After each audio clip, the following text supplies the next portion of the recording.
ತಾಂತ್ರಿಕವಾಗಿ ಬೆಳೆಯುತ್ತಿರುವ ಇಂದಿನ ಯುಗವನ್ನು ಜ್ಞಾನದ ಯುಗ ಎಂದರೆ ತಪ್ಪಾಗಲಾರದು. ಸ್ಪರ್ಧಾತ್ಮಕ ಯುಗದಲ್ಲಿ ಕೇವಲ ಅಕ್ಷರಾಭ್ಯಾಸ ಇದ್ದರೆ ಸಾಕಾಗುವುದಿಲ್ಲ, ಜೊತೆಗೆ ತಂತ್ರಜ್ಞಾನದ ಅವಶ್ಯಕತೆ ಹೆಚ್ಚಾಗಿರಬೇಕು ಎಂದು ಶ್ರೀ ಲಕ್ಷ್ಮೀ ವಿದ್ಯಾನಿಕೇತನ ಶಾಲೆಯ ವ್ಯವಸ್ಥಾಪಕ ಸ್ಕೂಲ್ ದೇವರಾಜ್ ತಿಳಿಸಿದರು.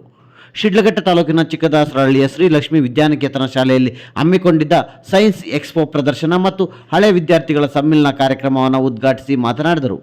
ಪ್ರಾಥಮಿಕ ಹಾಗೂ ಪ್ರೌಢಶಾಲೆಯ ಹಂತದಲ್ಲೇ ಮಕ್ಕಳಿಗೆ ವಿಜ್ಞಾನ ಶಿಕ್ಷಣದ ಬಗ್ಗೆ ಅಭಿರುಚಿ ಬೆಳೆಸುವುದು ಅತ್ಯವಶ್ಯಕವಾಗುತ್ತದೆ.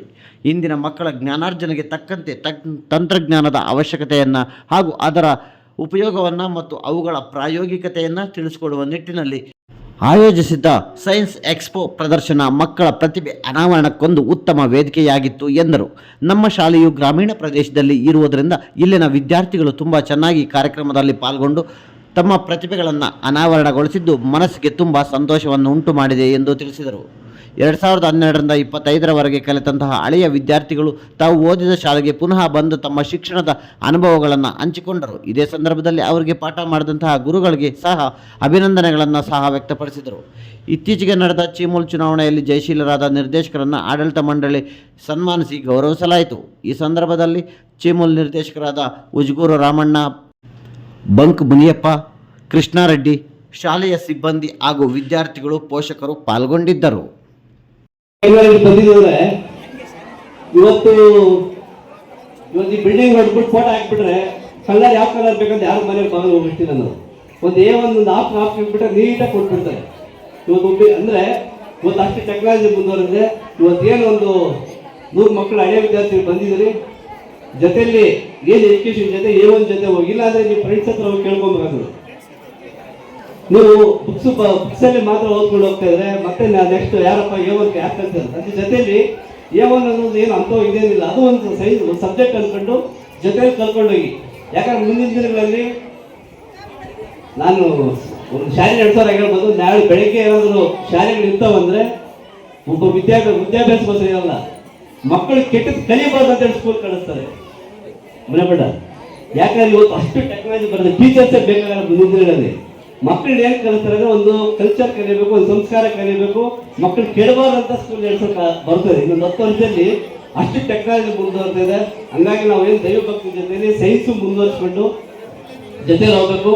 ಇವತ್ತು ಹಳ್ಳಿ ಮಕ್ಕಳು ಎಲ್ಲಿ ಹೋದ್ರು ಈಗ ಮೊನ್ನೆ ಯಾರೋ ಅಂತ ಇದ್ರು, ನಾವು ಈ ತರ ಆಟ ಪಾಠಗಳನ್ನು ನೋಡಿ ಅವರು ಯಾವ ತರ ವಿದ್ಯಾಸಂಸ್ಥೆ ಬೆಳೆಸ್ಕೊಂಡ್ ಬಂದಿರೋ. ಇವತ್ತು ನಿಜವಾಗಿ ಒಂದು ಹಳ್ಳಿಯ ಒಂದು ರೂರಲ್ ಸ್ಟೇಜಲ್ಲಿ ಈ ತರ ಒಂದು ದೊಡ್ಡ ಸಂಸ್ಥೆಯಾಗಿ ಬೆಳೆದಿದೆ ಅಂತ ಹೇಳಿದ್ರೆ ಇದಕ್ಕೆ ಎಲ್ಲರೂ ನಾವು ಚೆಲ್ಲುಣಿ ಅಂತ ಹೇಳೋಕ್ಕಾಗ್ತದೆ.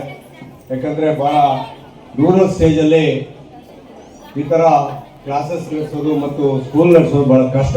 ಆದರೂ ಸಹ ನಮ್ಮ ದೇವರಾಜ್ ಅವರು ಈ ಹಳ್ಳಿಗಾಡಿನ ಮಕ್ಕಳಿಗೆ ವಿದ್ಯಾಭ್ಯಾಸ ಕೊಡಿಸ್ಬೇಕು, ಇವ್ರನ್ನ ಉನ್ನತ ಮಟ್ಟಕ್ಕೆ ಕಳಿಸ್ಬೇಕು ಅಂತೇಳಿ ಬಹಳ ಪ್ರಯತ್ನ ಮಾಡಿ ಈ ಸ್ಕೂಲನ್ನು ನಡೆಸ್ತಾ ಇದ್ದಾರೆ. ಅವರಿಗೆ ಮತ್ತೊಮ್ಮೆ ನಮ್ಮ ಮುನಿಯಪ್ಪನವರು ಹೇಳಿದರು. ಈಗ ಸಾಮಾನ್ಯವಾಗಿ ವಿದ್ಯಾಭ್ಯಾಸದ ಒಂದು ಸ್ಕೂಲ್ ಮಾಡಬೇಕಾದ್ರೆ ಎಲ್ಲರ ಉದ್ದೇಶ ಏನಿರ್ತದೆ ಅಂದರೆ ದುಡ್ಡು ಮಾಡೋದಂದೇ ಉದ್ದೇಶ. ಇವತ್ತು ವಿದ್ಯಾಭ್ಯಾಸ ಹೆಂಗಾಗಿದೆ ಅಂದರೆ ವ್ಯಾಪಾರೀಕರಣ.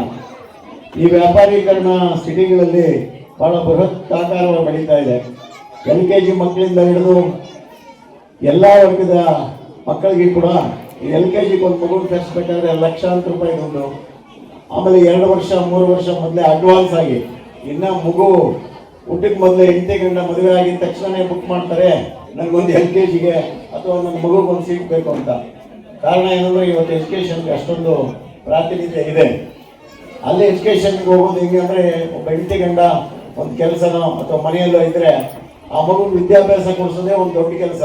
ಬೆಳಗ್ಗೆ ಇದ್ದರೆ ಅದನ್ನ ಪೋಷಣೆ ಮಾಡೋದು, ಅದ್ರ ಲಾಲ್ನೆ ಪಾಲನೆ, ಅದನ್ನ ತಗೊಂಡೋಗಿ ಸ್ಕೂಲ್ಗೆ ಬಿಟ್ಟು ಬಂದರೆ ಇವ್ರಿಗೇನೋ ಒಂದು ಬೆಟ್ಟದಷ್ಟು ಕೆಲಸ ಕಮ್ಮಿ ಆದಂಗೆ. ಹಳ್ಳಿಯಲ್ಲಿ ಹಂಗೆಲ್ಲ. ಹಳ್ಳಿಯಲ್ಲಿ ಹೆಂಗಾಗಿದೆ ಅಂದರೆ ಬೆಳಗ್ಗೆ ಇನ್ನೂ 1ನೇ ಕ್ಲಾಸ್ ಹುಡುಗರ ಮೇಲೆ ಕೇಳ್ತಾ ಇದ್ದಂಗೆ ಲೇಪ ಕರುವು ಕಟ್ಟಾಕೋ ಅಥವಾ ಕುರ್ಮರಿ ಬಿಡೋ, ಅದು ಇನ್ನೊಂದೇನೋ ಕೆಲಸ. ಪಾಪ ತಂದೆ ತಾಯಿ ಎಲ್ಲ ಕೆಲಸದಲ್ಲಿ ತೊಡಗಿರ್ತಾರ, ಹುಳ ಮೇಯಿಸ್ತಾ ಇರ್ತಾರ, ಅಪ್ಪ ಸುತ್ತ ಗಂಬಾರೋ ಇನ್ನೊಂದೇನೋ ಒಂದು ಕೆಲಸ ಹೇಳಿ ಇದ್ರ ಮಧ್ಯೆ ಪಾಪ ಆ ಹೆಣ್ಮಕ್ಳು ಬಿಡು ಮಾಡಿಕೊಂಡು ಆ ಮಗುನ ಸ್ಕೂಲಿಗೆ ಕಳಿಸೋದು. ಆ ಮಕ್ಕಳಿಗೆ ಸ್ಕೂಲ್ ಕಳಿಸಿದ್ರೆ ಸಾಕು, ಏನೋ ಮೇಷ್ಟ್ರು ಹೇಳ್ಕೊಡ್ತಾರೆ ಬಿಡಪ್ಪ ಅನ್ನೋ ಒಂದೇ ಒಂದು ಮೇಷ್ಟ್ರ ಮೇಲೆ ಇಲ್ಲಿನ ಒಂದು ವಿದ್ಯಾರ್ಥಿಗಳ ಮೇಲೆ ಮಾತ್ರನೇ ಅವ್ರಿಗೆ ನಂಬಿಕೆ.